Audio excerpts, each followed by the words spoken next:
Hi all, എല്ലാവർക്കും AZB അക്കാദമിയിലേക്ക് സ്വാഗതം. ഞാൻ ഷബീബ് മുഹമ്മദ്.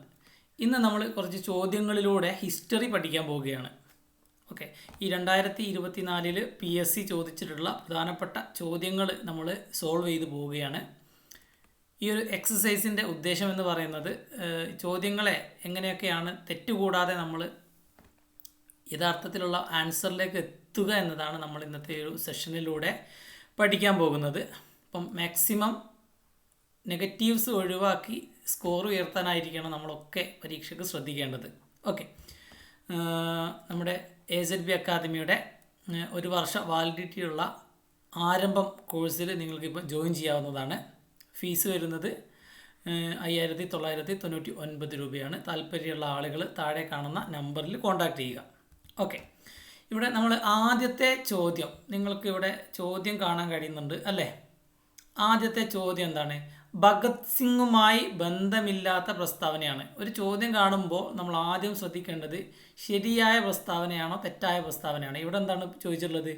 ബന്ധമില്ലാത്ത പ്രസ്താവനയാണ് അല്ലേ? അപ്പം തെറ്റായ പ്രസ്താവന ഏതാണെന്നാണ് ചോദ്യം. അപ്പം ഭഗത് സിംഗുമായി ബന്ധപ്പെടുത്തി തെറ്റായ പ്രസ്താവന ഏതാണ്? നമുക്ക് 3 ഓപ്ഷൻസ് കൊടുത്തിട്ടുണ്ട്. ഏതൊക്കെയാണ് ഓപ്ഷൻസ്? 1923 സ്വരാജ് പാർട്ടിക്ക് ഭഗത് സിംഗ് രൂപം കൊടുത്തത്. രണ്ടാമത്തെ പ്രസ്താവന എന്താണ്? 1928 ഹിന്ദുസ്ഥാൻ സോഷ്യലിസ്റ്റ് റിപ്പബ്ലിക്കൻ എന്ന സംഘടന രൂപീകരിച്ചു. മൂന്നാമത്തെ പ്രസ്താവന സെൻട്രൽ ലെജിസ്ലേറ്റീവ് അസംബ്ലിയിൽ ബോംബെറിഞ്ഞു. ഓക്കെ, ചോദ്യം കാണുന്ന സമയത്ത് തന്നെ ഭഗത് സിംഗ് അദ്ദേഹവുമായി ബന്ധപ്പെടുത്തി തെറ്റായ പ്രസ്താവനയാണ് ഇവിടെ ചോദിച്ചിട്ടുള്ളത് അല്ലേ? അതെ. അപ്പോൾ നമുക്ക് നോക്കാം. സ്വരാജ് പാർട്ടിക്ക് രൂപം കൊടുത്തത് ആരായിരുന്നു? അറിയാമോ നിങ്ങൾക്ക്? സ്വരാജ് പാർട്ടിക്ക് രൂപം കൊടുത്തത് മോത്തിലാൽ നെഹ്റുവും CR ദാസുമാണ് അല്ലേ? 1923 സ്വരാജ് പാർട്ടിക്ക് രൂപം കൊടുത്തത് മോത്തിലാൽ നെഹ്റുവും CR ദാസുമാണ് അല്ലേ? അപ്പോൾ ഒന്നാമത്തെ പ്രസ്താവന തന്നെ തെറ്റാണ്. ഓക്കെ, ഒന്നാമത്തെ പ്രസ്താവന തെറ്റാണ്. അപ്പം നമുക്ക് ഒന്ന് ഓപ്ഷനിലുള്ള ഏതൊക്കെയാണ്? ഒന്ന് തെറ്റായ ഓപ്ഷനുകൾ ഏതൊക്കെയാണ്? ഓപ്ഷൻ എയും ഡിയുമാണ് അല്ലേ? അപ്പം ഓപ്ഷൻ സി വരില്ല നമുക്ക് ഉറപ്പിക്കാം. ഓപ്ഷൻ ബിയും നമുക്ക് വരില്ല എന്ന് ഉറപ്പിക്കാം. അപ്പം രണ്ടാമത്തെ പ്രസ്താവന വായിച്ച് നോക്കേണ്ട ആവശ്യമുണ്ടോ? ശരിക്കും രണ്ടാമത്തെ പ്രസ്താവന വായിക്കേണ്ട ആവശ്യമില്ല. Okay,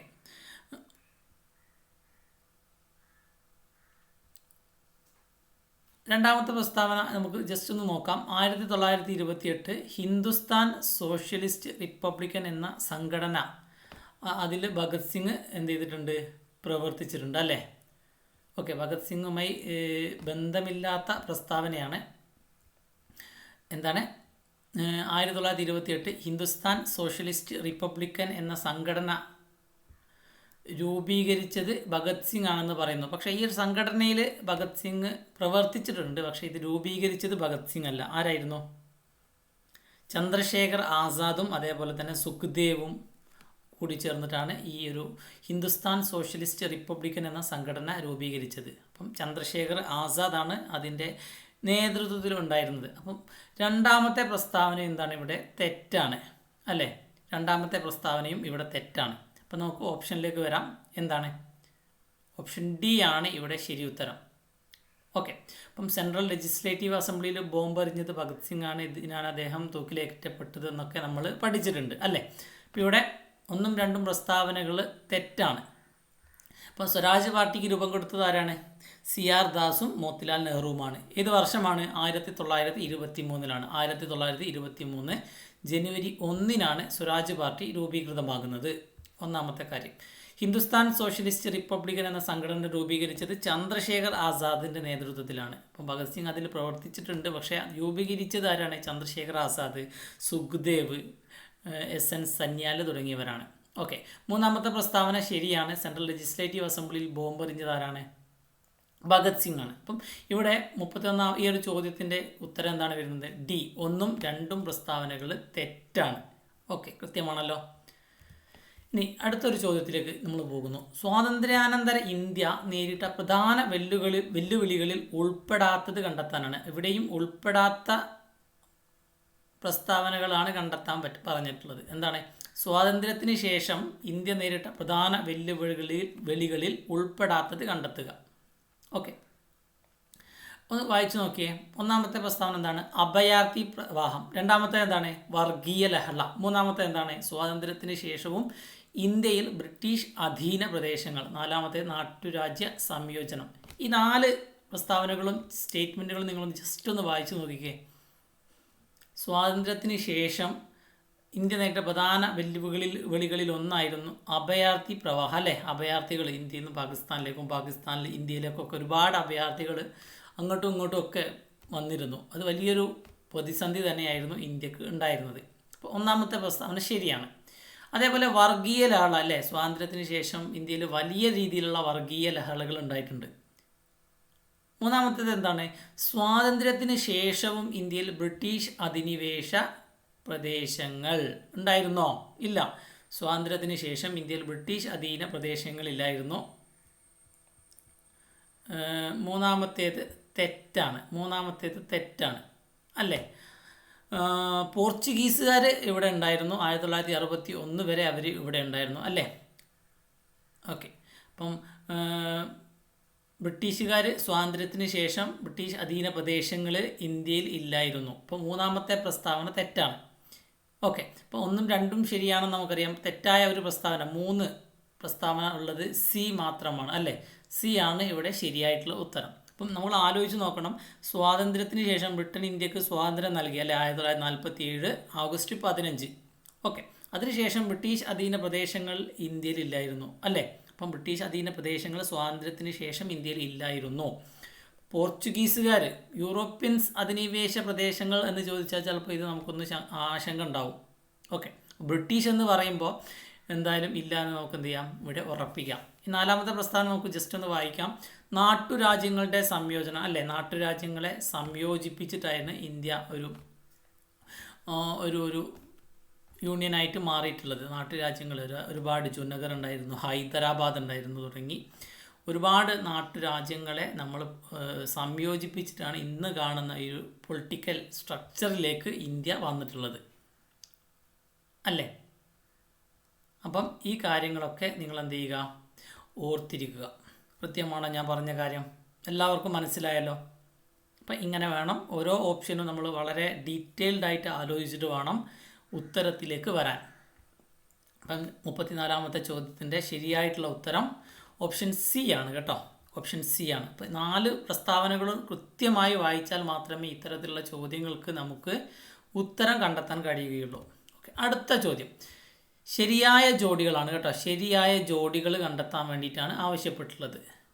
Nation Gopalakrishna Gokhale, Voice of India Lala Lajpat Rai, Vande Mataram Dadabhai Naoroji, Kesari Maratha Balagangadhara Tilak.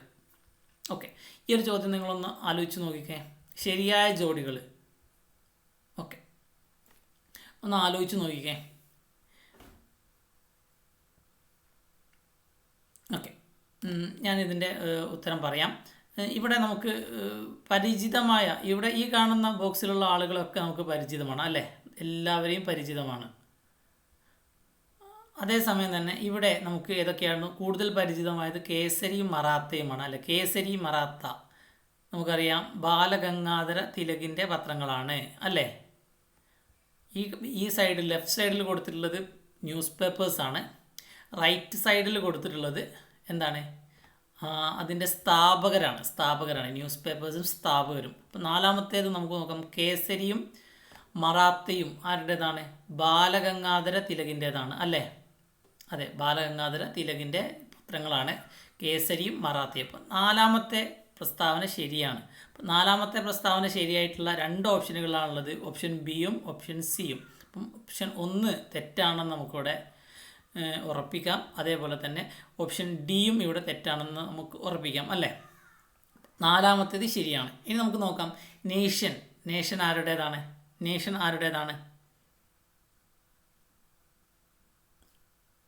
Doubt ഉണ്ടെങ്കിൽ നമുക്ക് എന്ത് ചെയ്യാം? റൗണ്ട് ഇട്ട് വെക്കാം. വോയിസ് ഓഫ് ഇന്ത്യ ശരിക്കും ദാദാഭായ് നവറോജിയുടേതാണ്. ലാലാ ലജ്പത് റായിയുടെ ന്യൂസ് പേപ്പർ അല്ല. ദാദാഭായ് നവറോജിയുടെ ന്യൂസ് പേപ്പറാണ് ഇത് വോയിസ് ഓഫ് ഇന്ത്യ എന്ന് പറയുന്നത്. ഓക്കെ, അപ്പോൾ രണ്ടാമത്തെ പ്രസ്താവന തെറ്റാണെന്ന് ഓൾറെഡി നമുക്കറിയാം അല്ലേ. ഓപ്ഷൻ എയും ഡിയും കട്ട് ചെയ്ത സമയത്ത് തന്നെ രണ്ടാമത്തെ പ്രസ്താവന തെറ്റാണെന്ന് നമുക്കറിയാം. മൂന്നാമത്തെ നോക്കാം, വന്ദേ മാതരം. വന്ദേ മാതരം വന്ദേ മാതരം ദാദാഭായ് നവറോജി ആണോ? അല്ല, വോയിസ് ഓഫ് ഇന്ത്യ ആണ് ദാദാഭായ് നവറോജിയുടേത്.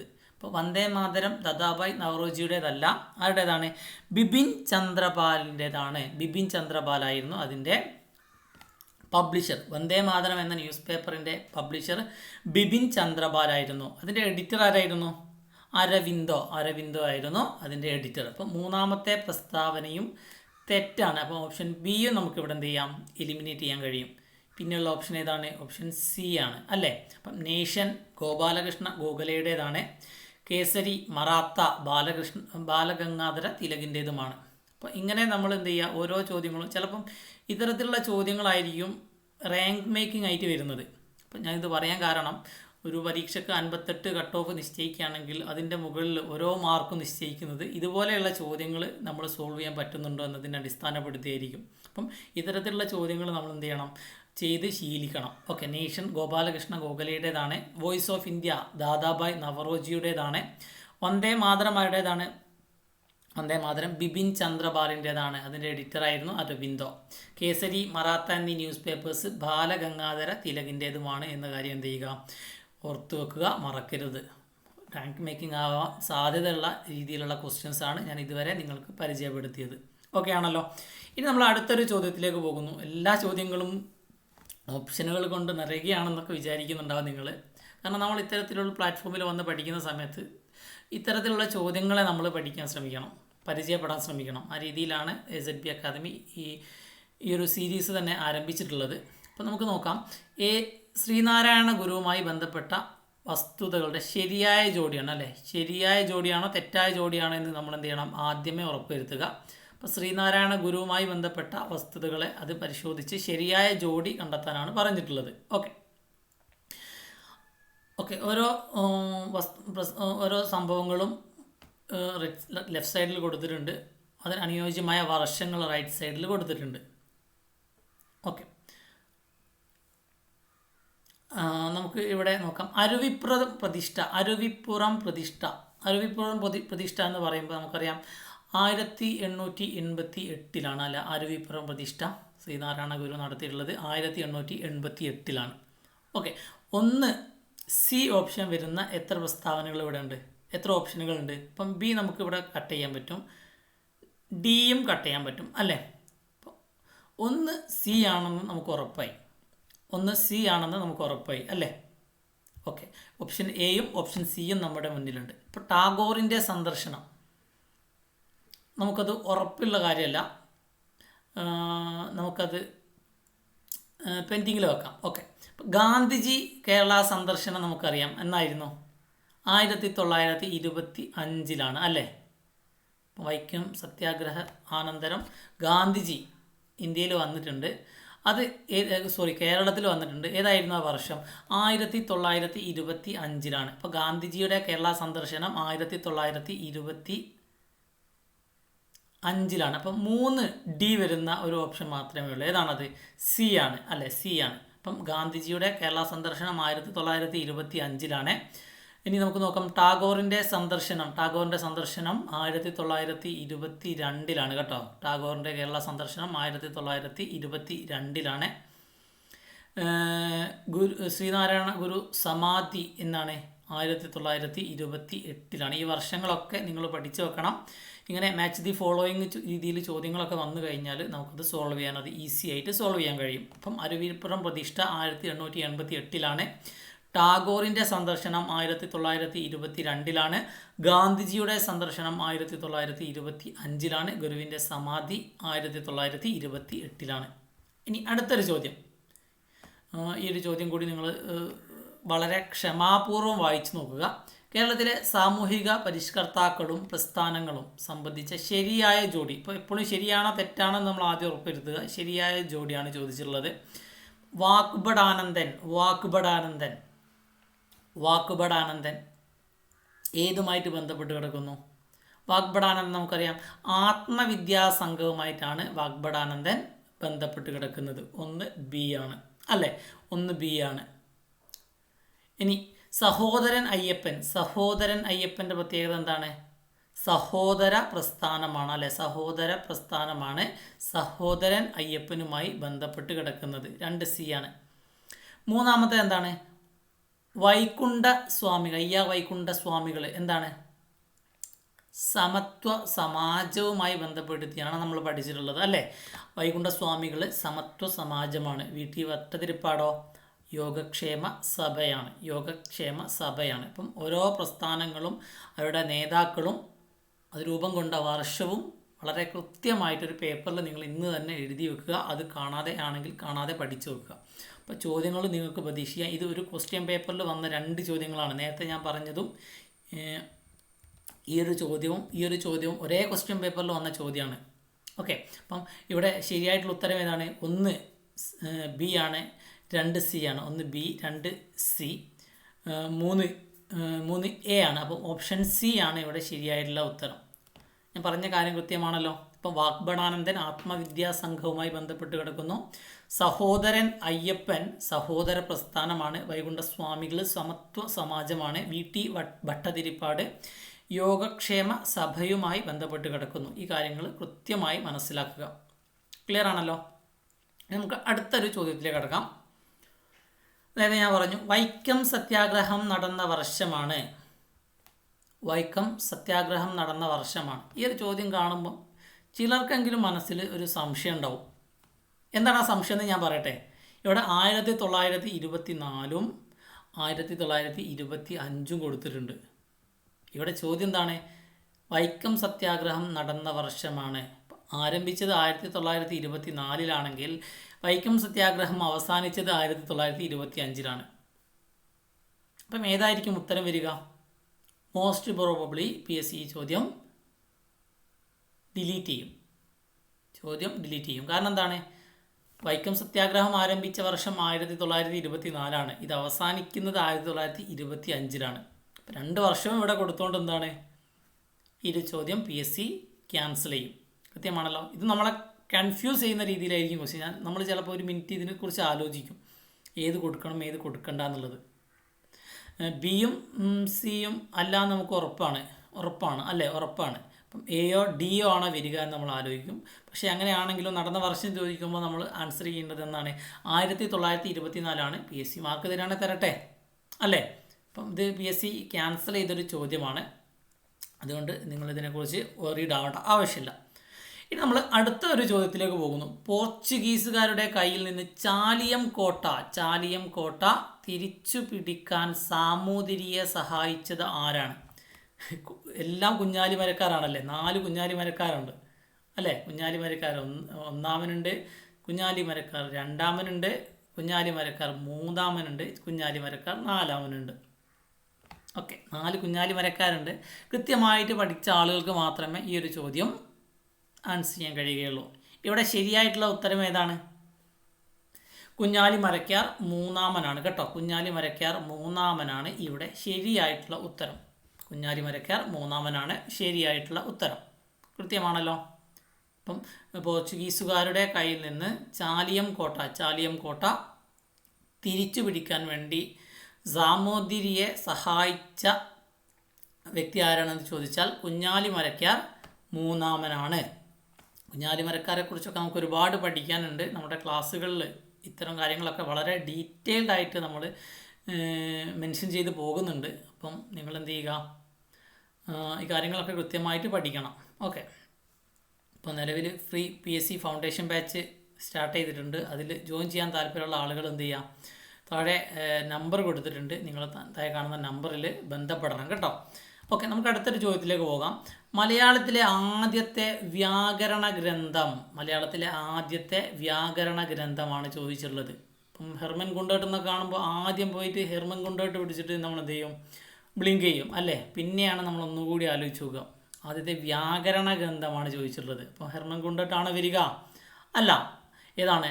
ഡോക്ടർ ആഞ്ചലോസ് ഫ്രാൻസിസ് ആണ് ഇവിടെ ശരിയായിട്ടുള്ള ഉത്തരം. അപ്പം മലയാളത്തിലെ ആദ്യത്തെ വ്യാകരണ ഗ്രന്ഥം തയ്യാറാക്കിയത് ആരാണ്? ആഞ്ചലോസ് ഫ്രാൻസിസ് ആണ് എന്ന കാര്യം കൃത്യമായിട്ട് മനസ്സിലാക്കുക. ഹെർമൻ ഗുണ്ടേട്ട് എന്താണ് അദ്ദേഹത്തിൻ്റെ പ്രത്യേകത? രാജ്യസമാചാരം അല്ലെ, ന്യൂസ് പേപ്പർ പുറത്തിറക്കിയത് തലശ്ശേരിയിലെ ഇല്ലിക്കുന്നിൽ വെച്ചിട്ട് അല്ലേ. രാജ്യസമാചാരം എന്ന ന്യൂസ് പേപ്പർ ആദ്യമായിട്ട് അച്ചടിച്ചത് മലയാളത്തിൽ അച്ചടിച്ചത് ആരാണ്? ഹെർമൻ ഗുണ്ടേട്ടാണ്. ഇവിടെ വ്യാകരണ ഗ്രന്ഥമാണ് ചോദിച്ചത്, അത് ഡോക്ടർ ആഞ്ചലോസ് ഫ്രാൻസിസ് ആണ് എന്ന കാര്യം കൃത്യമായിട്ട് മനസ്സിലാക്കി വെക്കണം. ഓക്കെ ആണല്ലോ? ഓക്കെ. കേരള PSCയുടെ LGS ക്രാഷ് കോഴ്സ് ഇപ്പം AZB ആപ്പിൽ അവൈലബിൾ ആണ്. ഫീസ് വരുന്നത് 999 രൂപയാണ്. ഒരുപാട് ഫീച്ചേഴ്സുള്ള ഒരു ബാച്ച്. നിങ്ങൾക്ക് ഇവിടെ വായിച്ചു നോക്കിയാൽ ഫീച്ചേഴ്സൊക്കെ കാണാൻ കഴിയും. താല്പര്യമുള്ള ആളുകൾ എന്ത് ചെയ്യാം, താഴെ ഉള്ള മൊബൈൽ നമ്പറിൽ കോൺടാക്ട് ചെയ്യണം. നിങ്ങൾ ജോയിൻ ചെയ്യാൻ താല്പര്യം ഉണ്ടെങ്കിൽ നിങ്ങൾ എന്ത് ചെയ്യുക, കോൺടാക്ട് ചെയ്ത് മെൻറ്റേഴ്സിനോട് കാര്യങ്ങളൊക്കെ സംസാരിച്ചിട്ട് നിങ്ങൾ ജോയിൻ ചെയ്താൽ മതി. ഓക്കെ. അടുത്തത് INA, ഇന്ത്യൻ നാഷണൽ ആർമി ആണല്ലേ. ഇന്ത്യൻ നാഷണൽ ആർമി രൂപീകരിച്ചത് ആര് എന്നാണ് ചോദ്യം. ഇന്ത്യൻ നാഷണൽ ആർമി രൂപീകരിച്ചത് നമുക്ക് വളരെ ഈസി ആയിട്ടുള്ളൊരു ക്വസ്റ്റ്യനാണ്, നമുക്കൊക്കെ അറിയാം. എന്താണ്? സുഭാഷ് ചന്ദ്രബോസ് ആണ് അല്ലേ. INA രൂപീകരിച്ചത് ആരെന്ന് ചോദിച്ചാൽ അത് സുഭാഷ് ചന്ദ്രബോസ് ആണെന്ന് നമുക്ക് വളരെ അനായാസം പറയാൻ കഴിയും അല്ലേ. INA രൂപീകരിച്ചത് ആരാണ്? സുഭാഷ് ചന്ദ്രബോസാണ്. സുഭാഷ് ചന്ദ്രബോസാണ്. അവിടെ സുഭാഷ് ചന്ദ്രബോസ്, നന്ദലാൽ ബോസ്, റാഷ് ബിഹാരി ബോസ്, കണ്ട ഒരുപാട് ബോസുമാർ കളിക്കുന്നുണ്ട് അല്ലേ. അപ്പോൾ അതൊക്കെ നമ്മളെ കൺഫ്യൂസ് ആക്കും. നമ്മൾ ഒറ്റ നോട്ടത്തിൽ ഉത്തരത്തിലേക്ക് എത്തണം. ഇങ്ങനത്തെ ചോദ്യങ്ങളൊക്കെ 4 ബോസുമാരുണ്ട്. അപ്പോൾ ഏത് ബോസാണെന്ന് നമ്മൾ ഓരോ ഓപ്ഷനും വായിച്ച് നോക്കിയാൽ ചിലപ്പോൾ നമുക്ക് കൺഫ്യൂസ്ഡ് ആകും. ഒറ്റ നോട്ടത്തിൽ നമ്മുടെ മൈൻഡിൽ ഈ ഒരു അറിവുണ്ടെങ്കിൽ നമുക്ക് സുഭാഷ് ചന്ദ്രബോസ് ഡയറക്റ്റായിട്ട് എന്ത് ചെയ്യാം, ഉത്തരത്തിലേക്ക് എത്താൻ കഴിയും. അപ്പം INA രൂപീകരിച്ചത് ആരാണ്? സുഭാഷ് ചന്ദ്രബോസാണ്. സുഭാഷ് ചന്ദ്രബോസാണ്. ഓക്കെ. അടുത്തത്, വിധവകൾക്ക് വിദ്യാഭ്യാസം നൽകുന്നതിനായി പണ്ഡിത രമാഭായി ബോംബെയിൽ സ്ഥാപിച്ച സ്ഥാപനം ഏതെന്നാണ് ചോദ്യം. അപ്പോൾ പണ്ഡിത രമാഭായി വിധവകൾക്ക് വിദ്യാഭ്യാസം നൽകുന്നതിന് വേണ്ടി ബോംബെയിൽ സ്ഥാപിച്ച സ്ഥാപനം ഏത് എന്നതാണ് ചോദ്യം. ഓക്കെ. പണ്ഡിത രമാഭായി ഏതായിരുന്നു ആ സ്ഥാപനം?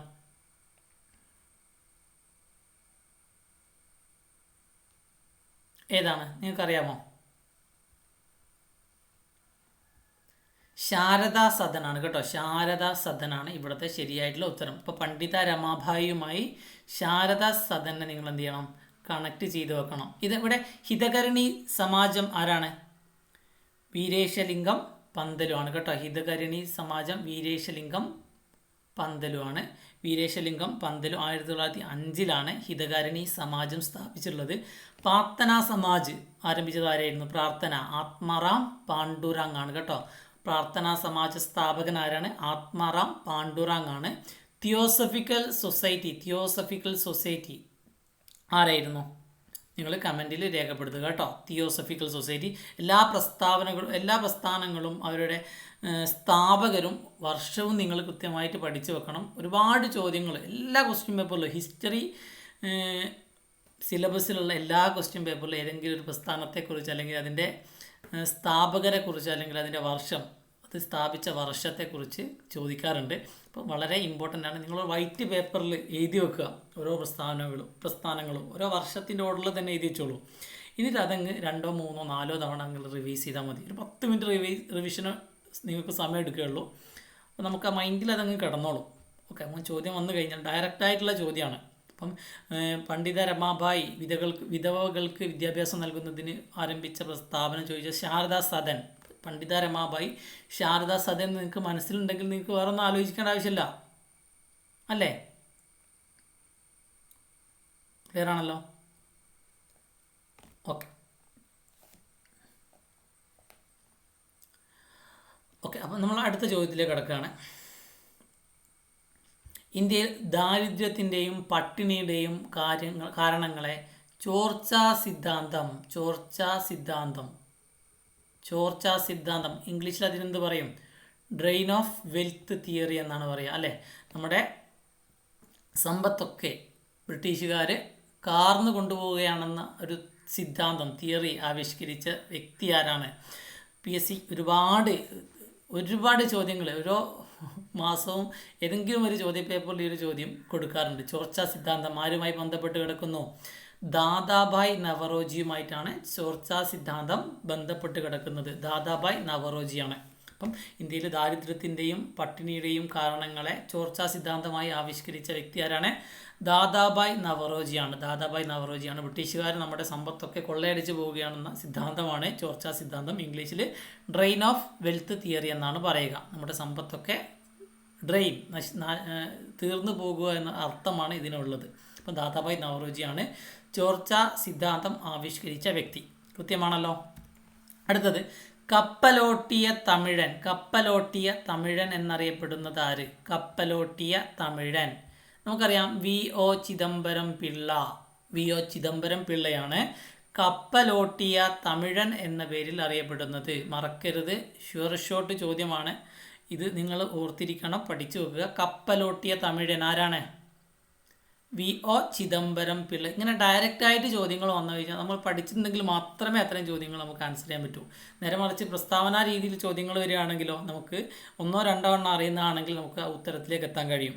ഇത് ഡയറക്റ്റ് ചോദ്യമാണ്. ഇപ്പോൾ കപ്പലോട്ടിയ തമിഴ് എന്ന പേരിൽ അറിയപ്പെടുന്ന വ്യക്തി വി.ഒ. ചിദംബരം പിള്ളയാണെന്ന് അറിയില്ലെങ്കിൽ നമുക്ക് ചോദ്യം ആൻസർ ചെയ്യാൻ കഴിയില്ല, അല്ലേ? അപ്പം കപ്പലോട്ടിയ തമിഴൻ എന്ന പേരിൽ അറിയപ്പെടുന്നത് ആരാണ്? വി.ഒ. ചിദംബരം പിള്ളയാണ്. വി.ഒ. ചിദംബരം പിള്ളയാണ്. ഓക്കെ ആണല്ലോ. അടുത്തത് സവർണജാഥ. സവർണജാഥ. സവർണജാഥ ഏതു സമരവുമായി ബന്ധപ്പെട്ട് കിടക്കുന്നു? സവർണജാഥ അല്ലേ? സവർണജാഥ ഏതു സമരവുമായി ബന്ധപ്പെട്ട് കിടക്കുന്നു? യെസ്, സവർണജാഥ വൈക്കം സത്യാഗ്രഹവുമായി ബന്ധപ്പെട്ട് കിടക്കുന്നു. ഓക്കെ, വൈക്കം സത്യാഗ്രഹവുമായാണ് സവർണജാഥ ബന്ധപ്പെട്ട് കിടക്കുന്നത്. സവർണജാഥ കൃത്യമാണല്ലോ, വൈക്കം സത്യാഗ്രഹമാണ്. ഇനി വൈക്കം സത്യാഗ്രഹം നടന്ന വർഷം ഏതാണ്? 1924 മാർച്ച് 30 മുതൽ 1925 നവംബർ 23 വരെയായിരുന്നു വൈക്കം സത്യാഗ്രഹം നടന്നിട്ടുണ്ടായിരുന്നത്. അയിത്തത്തിനെതിരെ കേരളത്തിൽ നടന്ന ആദ്യത്തെ പ്രക്ഷോഭം ഏതെന്ന് ചോദിക്കാം. അതും വൈക്കം സത്യാഗ്രഹമാണ്, അല്ലേ? അയിത്തത്തിനെതിരെ കേരളത്തിൽ നടന്ന ആദ്യത്തെ പ്രക്ഷോഭം ഏതാണ്? വൈക്കം സത്യാഗ്രഹമാണ്. അപ്പോൾ വൈക്കം സത്യാഗ്രഹത്തിൻ്റെ നേതാവ് ആരാണെന്ന് ബേസി ചോദിച്ചിട്ടുണ്ട്. ആരാണ് നേതാവ്? ടി.കെ. മാധവനാണ്, അല്ലേ? ടി.കെ. മാധവനാണ്. 1923 കാക്കിനാട സമ്മേളനത്തിൽ വെച്ചിട്ടാണ് അയിത്തത്തിനെതിരെ ഒരു പ്രമേയം അവതരിപ്പിക്കുന്നത്. ഈ പ്രമേയം അവതരിപ്പിച്ച വ്യക്തിയായിരുന്നു ആര്? ടി.കെ. മാധവൻ. ടി.കെ. മാധവനാണ് വൈക്കം സത്യാഗ്രഹത്തിൻ്റെ നേതാവ് എന്നതുകൂടി നിങ്ങൾ എന്ത് ചെയ്യുക? മനസ്സിലാക്കി വെക്കുക. ഇനി വൈക്കം വീരൻ ആരാണെന്ന് ചോദിക്കാം. ഇ.വി. രാമസ്വാമി നായ്ക്കറാണ് കേട്ടോ. വൈക്കം വീരൻ ആരാണെന്ന് ചോദിച്ചാൽ അത് ഇ.വി. രാമസ്വാമി നായ്ക്കറാണ് വൈക്കം വീരൻ. ആ കാര്യവും നിങ്ങൾ എന്ത് ചെയ്യണം? ഓർത്തിരിക്കണം. ഓക്കെ, അതേപോലെ തന്നെ വൈക്കം സത്യാഗ്രഹത്തിന് ആശ്രമമായി ഉപയോഗിച്ച ശ്രീനാരായണ ഗുരുവിൻ്റെ മഠം ഏതാണെന്ന് ചോദിക്കും. ഏതാണ് മഠം? വേലൂർ മഠമാണ് കേട്ടോ. വേലൂർ മഠമാണ് ശ്രീനാരായണ ഗുരുവിൻ്റെ മഠമാണ് വേലൂർ മഠം. അവിടെയായിരുന്നു ആശ്രമമായിട്ട് സത്യാഗ്രഹികൾ ഉപയോഗിച്ചിരുന്നത്. 603 ദിവസമായിരുന്നു ഈ വൈക്കം സത്യാഗ്രഹം നടന്നിട്ടുണ്ടായിരുന്നത്. 603 ദിവസം. ഓക്കെ, ഈ കാര്യവും വൈക്കം സത്യാഗ്രഹവുമായി ബന്ധപ്പെടുത്തി പഠിച്ചു വെക്കുക. PSC ചോദിച്ച ഒരുപാട് ചോദ്യങ്ങൾ ഈ ഒരു മേഖലയിൽ നിന്ന് ചോദിക്കുന്നുണ്ട് കേട്ടോ. അടുത്ത ചോദ്യം, പ്രൈമറി വിദ്യാഭ്യാസം സൗജന്യമാക്കി ഉത്തരവ് പുറപ്പെടുവിച്ച തിരുവിതാംകൂർ ഭരണാധികാരി ആരാണ്? പ്രൈമറി വിദ്യാഭ്യാസം എന്ന് പറയുമ്പം തന്നെ നമ്മുടെ മനസ്സിലേക്ക് ഓർത്തു വരണം ഗൗരി പാർവതി ബായി ആണ്, അല്ലേ? PP പ്രൈമറി പാർവതി എന്നൊക്കെ നമ്മൾ ഓർത്തിരിക്കുക, കോഡൊക്കെ വെക്കുക. അപ്പം പ്രൈമറി വിദ്യാഭ്യാസം ഗൗരി പാർവതി ബായി ആണ്. ഫസ്റ്റ് റെജന്റ് ഓഫ് ട്രാവൻകൂർ ആയിരുന്നു. ഊഴിയം നിർത്തലാക്കിയ തിരുവിതാംകൂർ ഭരണാധികാരിയും ഗൗരി പാർവതി ബായി ആയിരുന്നു, അല്ലേ? അതേപോലെ തന്നെ വീടുകളുടെ മേൽക്കൂര ടൈൽ ചെയ്യൽ ഉത്തരവിട്ട ഭരണാധികാരിയായിരുന്നു. പാർവതി പുത്തനാറ് നിർമ്മിച്ചതും ഈ ഗൗരി പാർവതി ബായി ആയിരുന്നു, അല്ലേ? ഓക്കെ, അതേപോലെ തന്നെ സേതു ലക്ഷ്മിബായിയെക്കുറിച്ചും സ്വാതി തിരുനാളിനെക്കുറിച്ചും ശ്രീ ചിത്തിര തിരുനാളിനെക്കുറിച്ചൊക്കെ നമ്മൾ അറിഞ്ഞിരിക്കേണ്ട ആവശ്യമുണ്ട്. ഇവിടെ ചോദിച്ചത് എന്താണ്? പ്രൈമറി വിദ്യാഭ്യാസമാണ്. അത് ഗൗരി പാർവതി ബായി ആണ് കേട്ടോ. ആ കാര്യം ഓർത്തിരിക്കുക. പ്രൈമറി എഡ്യൂക്കേഷൻ നിർബന്ധമാക്കിയ ആളാണ്. തിരുവിതാംകൂറിലെ ആദ്യത്തെ റെജൻ്റായിരുന്നു. ഊഴിയം നിർത്തലാക്കിയതും ഈ ഗൗരി പാർവതി ബായി ആയിരുന്നു എന്ന കാര്യം ഓർത്തിരിക്കുക. ഓക്കെ, കാര്യം വ്യക്തമാണല്ലോ ഞാൻ പറഞ്ഞത്. ഓക്കെ, എവിടെയാണ് 1857 കലാപം ആരംഭിച്ചത് എന്നാണ്. ഇപ്പം നമ്മളൊക്കെ നേരെ കുത്തുന്നത് ഡൽഹി ആയിരിക്കും, അല്ലേ? ഡൽഹിയിലല്ല ആരംഭിച്ചത്. 1857 റിവോൾട്ട് ആരംഭിച്ചത് മീററ്റിലാണ് കേട്ടോ. മീററ്റിലാണ് ആരംഭിക്കുന്നത്. പിന്നീട് അതിൻ്റെ നേതാക്കൾ ഡൽഹിയിലേക്ക് പോവുകയും ബഹദൂർ ഷാ സഫർ രണ്ടാമനെ എന്ത് ചെയ്യുകയാണ്, നേതാവായിട്ട് അംഗീകരിക്കുകയും ചെയ്യുകയാണ് ചെയ്തിട്ടുള്ളത്. ഓക്കെ, അപ്പം മീററ്റിൽ വെച്ചിട്ടാണ് 1857 കലാപം ആരംഭിച്ചിട്ടുള്ളത് എന്ന കാര്യം ഓർത്തിരിക്കുക. അടുത്തത് രാജാറാം മോഹൻ റോയ് ബംഗാളി ഭാഷയിൽ ആരംഭിച്ച പത്രമാണ്. ബംഗാളി ഭാഷയാണ് കേട്ടോ. രാജാറാം മോഹൻ റോയിയുടെ ബംഗാളി ഭാഷയിലെ പത്രം ഏതാണെന്ന് ചോദിക്കും. ഏതാണ് പത്രം? സമ്പദ് കൗമുദിയാണ് കേട്ടോ. സമ്പദ് കൗമുദി.